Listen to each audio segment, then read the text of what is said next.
मेरे प्यारे दोस्तों, मेरे इंसान भाइयों, हम आपसे एक अहम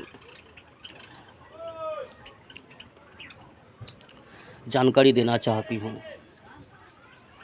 एक बड़ी जानकारी है। शायद इस जानकारी बहुत सारे इंसान को है, लेकिन इसके बारे में इंसान जो है भूल जाते हैं और इसको नज़रअंदाज कर जाते हैं। इस पे ज़्यादा गौर फिक्र करते नहीं हैं। वो इसलिए कि इंसान जो है, इंसान का खुला दुश्मन जो है वो शैतान है।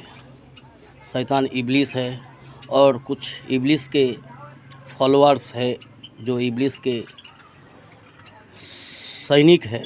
समाज में आज भी है, हमेशा है, हर जगह है और ये हर गली मोहल्ले में है, हर समाज में है, हर बस्ती में है, हर हर पल हमारे आसपास है। जिन शक्ल में है और कुछ इंसान शक्ल में है। ये कुरान कहता है, मैं नहीं कहता मेरे यार। मैं कहता हूँ, कुरान की बात कहता हूँ। कुरान में है शैतान के कुछ टुकड़े हैं, फॉलोअर्स है। शैतान का मानने वाले कुछ समाज में कुछ नहीं बल्कि बेशुमार है। कुछ कुछ जिन के शक्ल में है, कुछ इंसान के शक्ल में है। तो उससे वो जो होता है शैतान और शैतान का फॉलोअर्स, शैतान का जो सरदार है, जो असल मेन शैतान है, वो इब्लीस है।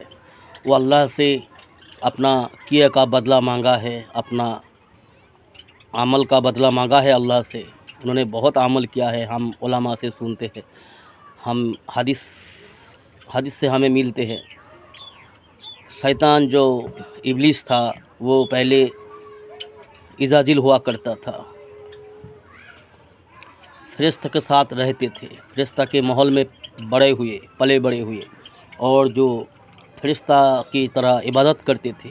बल्कि एक दौर ऐसा था वो अल्लाह की बहुत करीबी दोस्त था, अल्लाह का बहुत बड़ा दोस्त बन गया था। लेकिन जब अल्लाह सुब्हान तआला ने आदम को पैदा फरमाया तो फरिश्ता से राय मांगी कि ऐ मेरे फरिश्ता, ऐ हमारे फरिश्ता, आपका क्या राय है कि मैं एक मखलूक बनाना चाहता हूँ, इंसान के शक्ल में आदम को बनाना चाहता हूँ जो हमारी इबादत बंदेगी करेगी।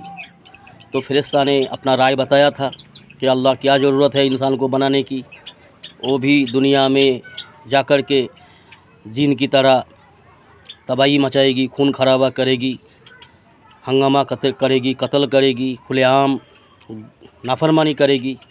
हम तो आपके बंदगी में कोई कमी नहीं रखे, हम तो आपके हुक्म को पूरा कर रहे। तो अल्लाह ने फरमाया, ऐ मेरे फरिश्ते, जो हमें पता है वो तुम्हें पता नहीं है। तो अल्लाह का फ़ैसला इंसान बनाने का, तो अल्लाह सुब्हान तआला ने इंसान का सबसे पहला जो सिलसिला शुरू किया वो हज़रत आदम से शुरू किया है। इसीलिए हम सारे इंसान जो है आदम के औलाद है। इसलिए मेरे दोस्तों, तो फिर आदम को अल्लाह ने बनाया। ये लंबा वाक़या है, बहुत बड़ा लंबा वाक़या है, तो हम आपको शॉर्ट में बता रहा हूँ। तो आदम को अल्लाह सुब्हान तआला ने बनाया, फिर सारे फरिश्ता को हुक्म दिया अल्लाह ने कि ऐ मेरे फरिश्ते, अब आदम के सामने आप सारे सजदा करो। तो सारे के सारे सजदे में लुट गए, अल्लाह की हुक्म को पूरा किया। एक ही इब्लीस जो है वो उस वक्त इजाजिल हुआ करता था, अल्लाह का बहुत बड़ा फर्माबरदार नेक बंदा हुआ करता था, अल्लाह का नेक गुलाम, अल्लाह का दोस्त हुआ करता था उस वक्त। तो फिर उन्होंने अकड़ में आया, तकब्बुर में आया, फिर उन्होंने सजदा नहीं की। सारे के सारे फरिश्ते सजदे में गिर गए और एक इजाजिल जो है सजदा नहीं किया। तो फिर अल्लाह ने उसको सवाल किया, क्या बात है, तुझे क्या हो गया? सारे के सारे मेरी हुक्म को मान लिया, सजदा कर लिया, और तू सजदा क्यों नहीं किया? तो उन्होंने अपना बहुत सारे दलील दी, बहुत सारी बड़ाई बयान की, अपनी बड़ाई बयान की। तो ऐसे अल्लाह के साथ उन्होंने बहुत ज़्यादती की, बहुत अपनी बड़ाई बयान किया, मैं ये हूँ, मैं वो हूँ, मैं आगुन से पैदा हुआ हूँ, मुझे तूने आग से पैदा किया है, आदम को मिट्टी से पैदा किया है। मिट्टी की खासियत गिरने की है और आग की खासियत ऊपर की तरफ उठने की है। तो मैं आला हूँ, मैं फलाना हूँ, मैं ये हूँ, मैं यूँ हूँ। तो अल्लाह ने ये बताया, तू जो भी है मेरा ग़ुलाम ही तो है और आदम भी मेरा ग़ुलाम है। तो मैंने हुक्म किया, तू मेरा ही पैदा हुआ ना, मैंने ही तुझे पैदा किया है आग से, तो मैं तेरा रब हूँ, तू मेरा ग़ुलाम है। तो तेरा कर्तव्य बनता है कि तू मेरी हुक्म को पूरा कर। तो मैंने हुक्म किया कि सजदा करो, सबने सजदा किया, तो तूने क्यों सजदा नहीं किया? तो उन्होंने अकड़ में आया, तकब्बुर में आया, अहंकार में आके उन्होंने सजदा से इनकार किया। वो अपना बड़ाई बयान करने लगी। फिर तो उन्होंने अपनी नफ्स की ग़ुलामी की, अपने रब की ग़ुलामी नहीं की, अपने नफ्स की ग़ुलामी की। बस नफ्स ने उसको जो है तकब्बुर में डाला और उसको इब्लिस तक पहुंचाया, इब्लिस बना दिया।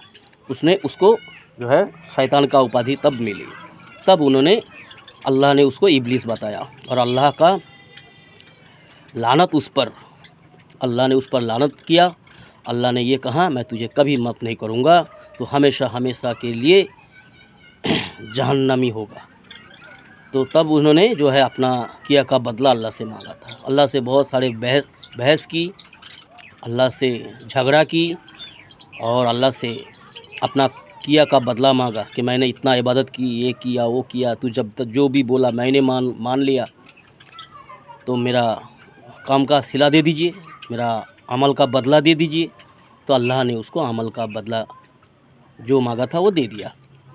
और वो क्या मांगा था उसमें कि मुझे जब तक आदम की नस्ल ज़िंदा रहेगी, आदम की औलाद जब तक दुनिया में आते रहेगी, तब तक मुझे ज़िंदगी दिया जाए और मैं इंसान की, आदम की औलाद की रग रग में बस सकूं और वो मुझे देख ना पाए। इस तरह की कुछ अमल का बदला उन्होंने मांगा था अल्लाह से। तो अल्लाह ने उसको उसका बहुत सारे चाहा अल्लाह ने दे दी। लेकिन एक बात अल्लाह ने बता दी और इब्लिस ने ये भी कहा कि मैं जिसके कारण, यानी आदम के कारण इब्लिस बना, जलील हुआ और अल्लाह का मतलब अल्लाह ने उसको गिरा हुआ चीज़ बता दिया, लानत किया। तो उस आदम की नस्ल को, आदम की संतान को, आदम की औलाद को एक को भी नहीं छोड़ूंगा, सबको जहन्नम में ले जाऊंगा। तो अल्लाह ने ये कहा इब्लिस को कि देख, तू तेरा कोशिश जारी रख, तू तेरा कोशिश जारी रख, तू करता रह, तू अपना काम करता रह। लेकिन एक बात कान खोल के सुन ले इब्लिस, मैं जिसे हिफाजत करूँगा तू उसे बहका नहीं सकता, और मैं उसकी हिफाजत करूँगा, मेरे उस बंदा बंदी की हिफाजत करूँगा जो मेरे सामने गिरे गिरा के मदद मांगेगा, जो हमसे पनाह मांगेगा, जो मुझसे मग़फ़िरत मांगेगा, मैं उसे माफ़ कर दूँगा। तू चाहे कितनी भी दम लगा ले, कितनी भी कोशिश कर ले, मैं अपनी नेक झुकने वाला, तौबा करने वाला बंदा को मैं बचा लूँगा तेरे बहकावे से, तेरी नाकाम इरादे से, तेरी नापाक इरादे से हम बचा लेंगे। तो मेरे यारों, मेरे दोस्तों, हमारा कहने का ये मतलब है, इंसान का सिलसिला हज़रत आदम से शुरू हुआ है और हम सारे इंसान जो है आदम के औलाद में है। तो हमारा खुला दुश्मन जो है वो इब्लिस है दोस्तों। अब इसलिए इब्लिस कैसा है, क्या है, इसके बारे में हमें ज़्यादा जानकारी तो है नहीं। थोड़ा बहुत ज़्यादा जानकारी हमें अल्लाह ने दिया है, हमें जो किताब से मिला है, कुरान से मिला है, हदीस से मिला है, आलिम उलमा से सीखने को मिलता है, उतना हमारे पास है। किसी को कम इल्म है, किसी को ज़्यादा इल्म है। तो हमारा कर्तव्य ये बनता है कि हम ज़्यादा से ज़्यादा अल्लाह से तौफीक मांगे, इब्लिस से पनाह मांगे, अल्लाह से अल्लाह की मदद मांगे, अल्लाह की मदद लेकर हम दुनिया में जिए, हम गलत रास्ता छोड़ दें। कामयाबी की रास्ता ढूंढे और अल्लाह की इबादत करे, अल्लाह की इताअत करे, मनमानी छोड़ दे, नफ्स की ग़ुलामी ना छोड़े। नफ्स की ग़ुलामी करने पर इजाजिल से इब्लीस बना। तो इसीलिए मेरे दोस्तों, सबसे बड़ा हमारा दुश्मन जो है, खुला दुश्मन जो है, वो शैतान इब्लीस है। और इब्लीस का जो खुला दुश्मन था, इब्लीस को इब्लीस बनाया नफ्स ने। तो नफ्स क्या है? मनमानी, दिल जो चाहे वो करना, दिल जो चाहे ये नहीं करना चाहिए। मेरे दोस्तों, हमारे सामने जो है कुरान करीम है, कलामुल्लाह है, अल्लाह का किताब है, और हदीस है, आलिम उलमा है, जो है हमें सही गलत की जानकारी लेना चाहिए, फिर हमें जो है ज़िंदगी गुजर बसर करना चाहिए। ठीक है मेरे दोस्तों, इसलिए मेरे दोस्तों, अकड़ ना छोड़ दो, मनमानी छोड़ दो, नफ्स की ग़ुलामी छोड़ दो, रब की ग़ुलामी करनी है हमें, और ज़्यादा से ज़्यादा अल्लाह की हुक्म को पूरा करना है, 5 वक्त सजदा करना है, और अपना राहबर जो है, जो हमें हक रास्ता दिखाया, चल के दिखाया, वो है मोहम्मद रसूलुल्लाह सल्लल्लाहु अलैहि वसल्लम का इताअत करना है। दोस्तों, रसूल सल्लल्लाहु अलैहि वसल्लम की सुन्नत पर हमें ज़िंदगी गुजर बसर करना है। फिर अल्लाह के सामने हमारी गलतियों का स्वीकार करके, अपनी गलतियों को स्वीकार करके अल्लाह के सामने माफ़ी तलब करना है, तौबा करना है, अल्लाह से मग़फ़िरत मांगते रहना है। ठीक है मेरे यारों मेरे दोस्तों, अल्लाह हम सबको खैर समझ में की तौफीक दे, खैर रास्ते पर, हक रास्ते पर चलने वाला बनाए। अल्लाहुम्मा आमीन।